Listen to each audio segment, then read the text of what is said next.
नमस्कार विद्यार्थियों, मैं डॉक्टर शारदा भंडारी, सह आचार्य राजकीय महाविद्यालय सिरोही। इससे पहले अपन ने देखा था कि आचार्य मम्मट ने थोड़े से शब्दों में भाव गांधीर्य के द्वारा अपने काव्य लक्षण को अत्यंत सुंदर एवं उपादेय बना दिया था, लेकिन उनके उत्तरवर्ती विश्वनाथ इत्यादि कवियों ने उनके लक्षण का खंडन भी किया है। आज अपन मम्मट के काव्य लक्षण का जो साहित्य दर्पणकार विश्वनाथ इत्यादि ने खंडन किया है उस पर चर्चा करेंगे। साहित्य दर्पणकार विश्वनाथ ने मम्मट के अनलंकृति पुनः क्वा अपि के उदाहरण की आलोचना करते हुए लिखा है कि यहाँ उत्कंठा रूप कार्य का वर्णन किया गया है, परंतु उसका कारण विद्यमान नहीं है। उत्कंठा सदा किसी नई चीज़ की प्राप्ति के लिए होती है, यहाँ कोई भी चीज़ नई नहीं है।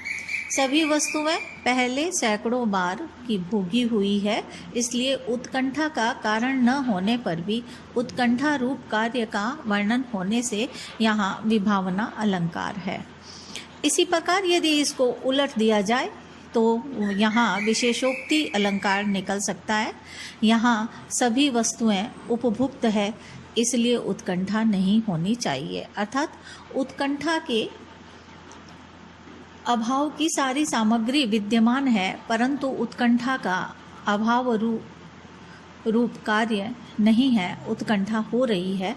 इस प्रकार उत्कंठा भाव का कारण रहते हुए भी उत्कंठा भाव कार्य के न होने से यहाँ विशेषोक्ति अलंकार भी पाया जाता है।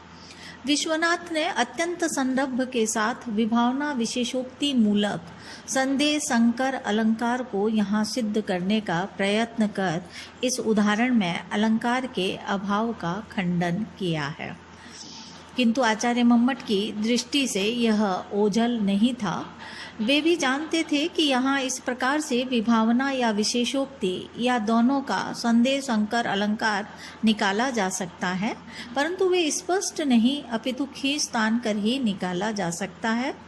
इसीलिए तो मम्मट ने उसे स्फुटालंकार विरह के उदाहरण के रूप में प्रस्तुत किया है। अतः विश्वनाथ ने जो इस उदाहरण का खंडन किया है वह युक्ति युक्त नहीं है।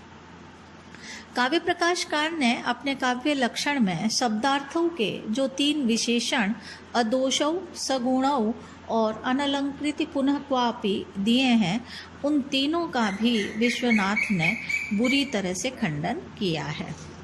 अदोषौ पद की आलोचना में जो युक्तियां दी हैं उनका सार यह है कि यदि दोष रहित शब्दार्थ को ही काव्य माना जाए तो इस प्रकार का नितांत दोष रहित काव्य संसार में मिल सकना ही कठिन है। इसलिए एवं प्रविरल विषयम निर्विषयम वा स्यात्, अर्थात ऐसी दशा में काव्य या तो संसार में मिलेगा ही नहीं, और यदि कहीं मिल भी गया तो बहुत कम मिल सकेगा।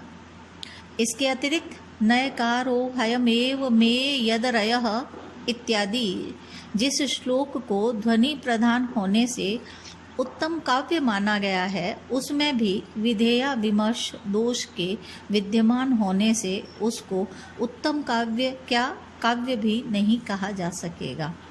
और यदि यह कहा जाए कि दोष तो उस श्लोक के थोड़े से ही अंश में है, तो यत्रांशे दोषः सो काव्यत्व प्रयोजकः यत्र ध्वनिः स उत्तम काव्यत्व प्रयोजकः इत्यंशाभ्यामुपयत आकृष्यमाणमिदं काव्यम वा किमपि न स्यात्। जिस अंश में दोष है वह अकाव्यत्व का प्रयोजक होगा, और जिस अंश में ध्वनि है वह उत्तम काव्यत्व का प्रयोजक होगा। इस प्रकार दोनों अंशों की इस छीना झपटी में वह काव्य या अकाव्य कुछ भी सिद्ध नहीं होगा। इस प्रकार साहित्य दर्पणकार ने अदोषौ पद का खंडन किया है, परंतु काव्य प्रकाशकार का अदोषौ पद रखने का अभिप्राय यह है कि काव्यत्व के विघटक जो च्युत संस्कार आदि प्रबल दोष हैं, उनसे रहित शब्द और अर्थ काव्य है।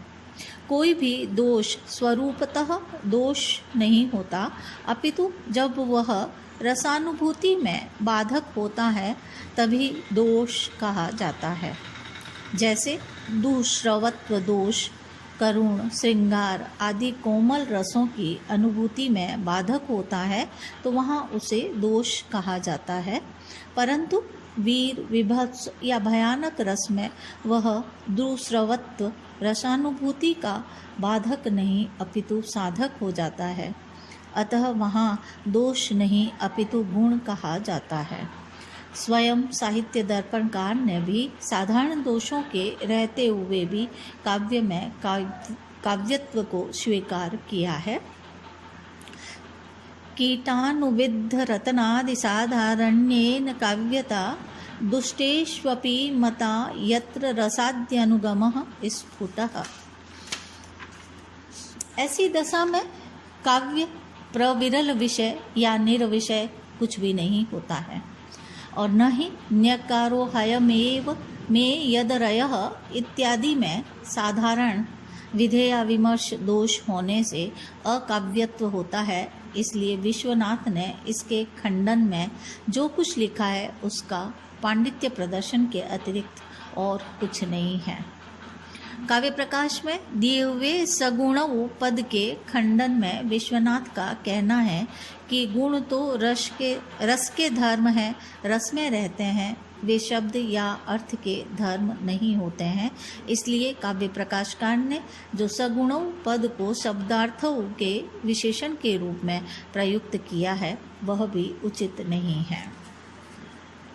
काव्य प्रकाशकार भी जानते हैं कि गुण रस के धर्म होते हैं, फिर भी गौण रूप से शब्द और अर्थ के साथ भी उसका संबंध हो सकता है।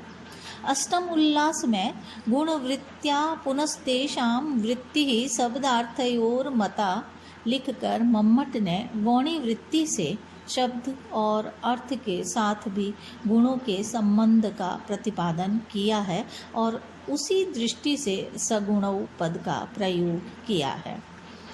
आचार्य विश्वनाथ ने लक्षण के केवल विशेषण भाग का खंडन किया है।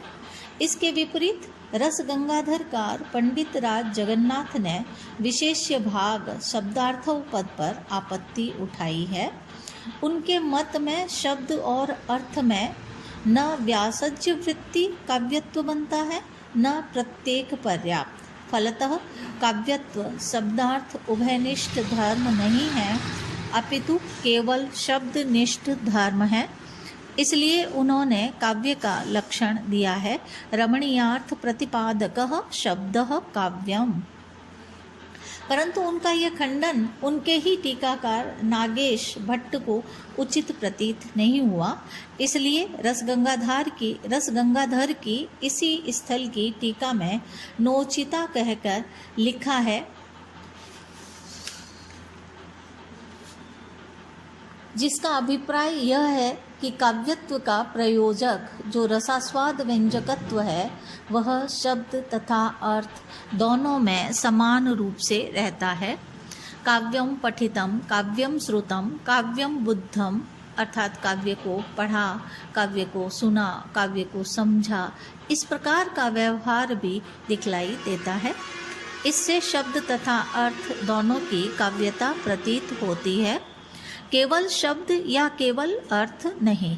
इसलिए काव्यत्व को व्यासज्य वृत्ति धर्म मानने में कोई आपत्ति नहीं हो सकती।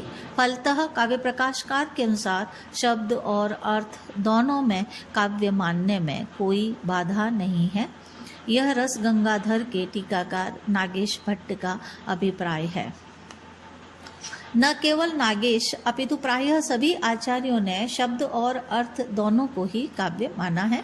इस विषय में विभिन्न आचार्यों के मत उद्धृत किए जा सकते हैं। शब्दार्थौ सहितौ काव्यम गद्यम पद्यम च तद्विधा, भामे ने अपना ये काव्य का लक्षण दिया है। वामन ने काव्य शब्दो अयम गुणालंकार संस्कृतयोः शब्दार्थयोर वर्तते। रुद्रट ने शब्दार्थौ काव्याम हेमचंद्र ने अदोषौ सगुणौ सालंकारौ च शब्दार्थौ काव्यम। वाग्भट्ट ने शब्दार्थौ निर्दोषौ सगुणौ प्रायः सालंकारौ च काव्यम। विद्यानाथ ने गुणालंकार सहितौ शब्दार्थौ दोषवर्जितौ। विद्याधर ने शब्दार्थौ वपुरस्य तत्र विबुधैरात्मभ्यध्यायी ध्वनिः। इस प्रकार शब्द और अर्थ दोनों में काव्यत्व मानने वाला मत ही बहुमत समादृत मत है। अतएव पंडित राज जगन्नाथ ने जो उसका खंडन किया है वह उपादेय नहीं है। धन्यवाद।